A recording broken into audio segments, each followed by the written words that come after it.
Hola compañeros, compañeras y maestra o cualquier persona que llegue a ver este video. Le voy a presentar, mi nombre es Xochitl Abigail Silva Sosa, soy del grupo 604 de sexto semestre de la licenciatura en psicología.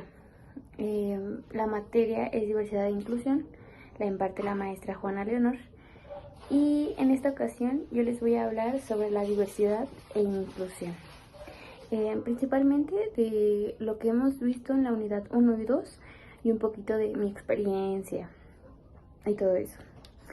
Bueno, ¿de qué se va a tratar esto? ¿Cuáles son las temáticas que voy a abordar? Pues principalmente qué es la diversidad e inclusión, un poco acerca del respeto y el no discriminar.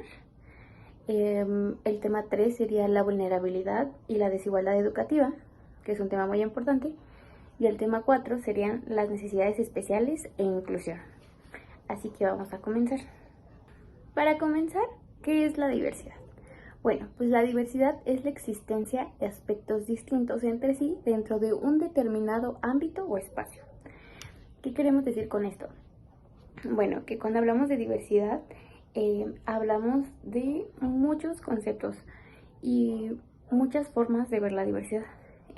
Hablamos de diversidad en cuanto a edad, en cuanto a estatura, género, gustos, una religión, el área a la que te dedicas, tu vestimenta, tu cabello, tu color de piel, en dónde naciste, tu estatus socioeconómico, tus creencias, tu postura ante ciertas ideologías o teorías, cómo es tu forma de vida, incluso pues tus costumbres.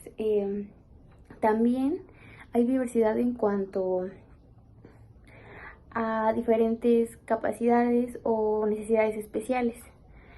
Pero hay que entender que todo esto que mencioné anteriormente tiene que ver con la cultura, del lugar en donde naciste y pues en tu grupo primario, que sería tu familia.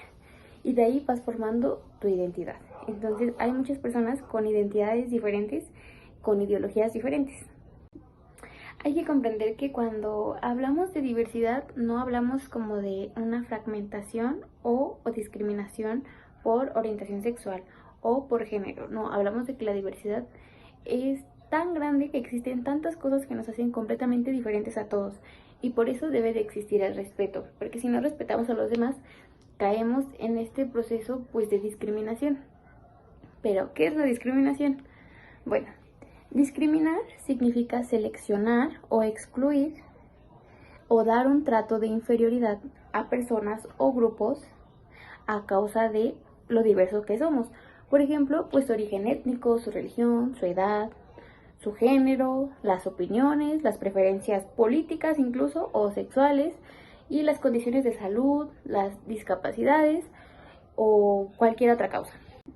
Es por eso que para prevenir la discriminación es necesario crear una cultura en la que podamos como imponer quizás ciertas reglas o costumbres o hábitos para poder evitar este proceso de discriminación. Si todos comenzamos a comprender las consecuencias que causa el discriminar a una persona, pues podríamos fomentar que ya no haya tanta discriminación, incluso pues desarrollamos diferentes habilidades.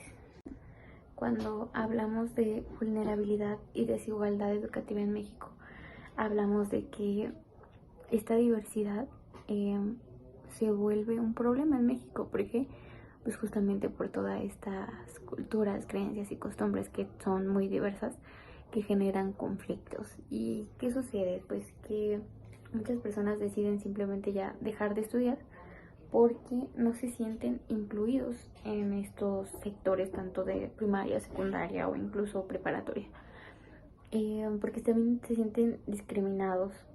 La vulnerabilidad educativa en México es un problema sociohistórico, cultural. ¿Por qué? Porque no fomentamos este proceso de inclusión. Se hablaba también que en muchas ocasiones en los diferentes sectores donde son pueblos indígenas van profesores para fomentar la educación en ese sector, pero no hablan la lengua indígena que ellos hablan. Entonces en ocasiones los obligan a hablar en español, y si ellos no saben hablar español y no logran comprenderse, No hay esta parte empática de que también el profesor deba de aprender la lengua la que hablan ellos, o ellos también intentar hablar español. Entonces, pues eso es un sesgo que luego hace que los alumnos simplemente ya no quieran ir a la escuela y pues no se promueve este proceso de educación. Entonces, por eso es muy importante generar oportunidades para atender la vulnerabilidad. También recordar que hay muchos criterios de vulnerabilidad, no solamente alguna discapacidad, el hablar cierta lengua o tener alguna creencia, sino también pues puede existir un bajo rendimiento académico por problemas familiares o con problemas a la hora de relacionarse con sus compañeros. Entonces hay que comprender todo el contexto en el que se encuentran cuando hay una situación de este tipo.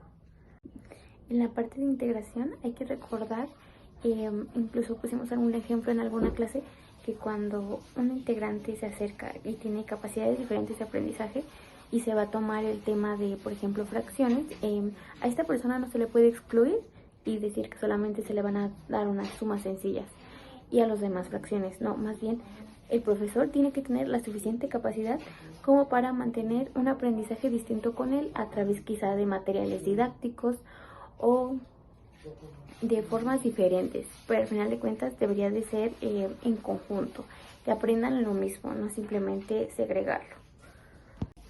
Cuando hablamos de necesidades especiales educativas nos referimos a las condiciones que tienen algunos niños o formas de aprendizaje distintas a las que se denominan como normales. Hay diferentes tipos, desde necesidades físicas, necesidades sociales o funcionales. Y todo esto lleva un proceso: exclusión, segregación, integración e inclusión. Exclusión es cuando muchas veces el lugar no está adaptado para estas necesidades o no hay la suficiente información y simplemente se excluye a las personas.